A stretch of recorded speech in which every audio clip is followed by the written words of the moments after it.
15 minutes past the hour on your Monday morning. Crews will be back on the job today, searching for victims of this month's deadly flooding down in central Texas. They had to stop on Sunday after a new round of flooding and heavy rain came through. A flood watch is in effect right now for Kerrville, which saw the worst of the damage and the most deaths from the July 4th flooding, which killed at least 132 people over several different counties. 166 still missing at this hour. NewsNation's Jorge Ventura is there live this morning.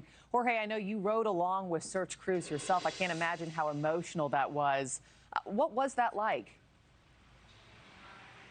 Hey, good morning, Markie. So I got an exclusive ride along with Centerpoint Volunteer Fire Department.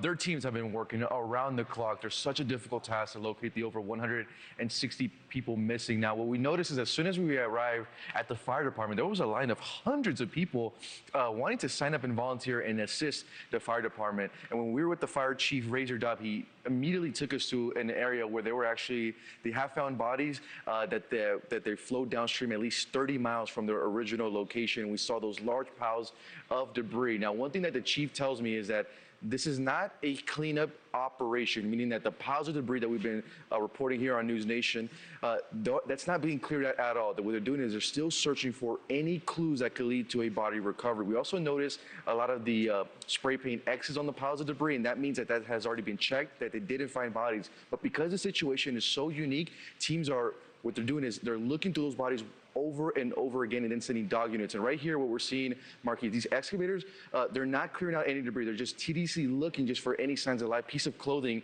is very key. And one thing the fire chief does tell me is that the work has been very taxing, especially the heat. It's taking a condition on those first responders, but that it is a traumatic experience recovering these bodies. Now, many of those volunteer firefighters are now recovering bodies of members of the community that they had a close relationship with. Here at the memorial yesterday, I did meet a woman, a survivor. Her name is Michelle McGuire, who did recount the moments of almost being swept away by those floods. She was saved by a volunteer firefighter.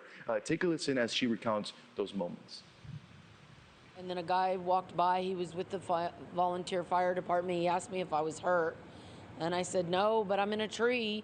And he said, sit tight. We're going to go help the neighbors. They were up higher on a roof and they had kids, and he got them down. And, you know, I'm just, like I said, I'm Team JC.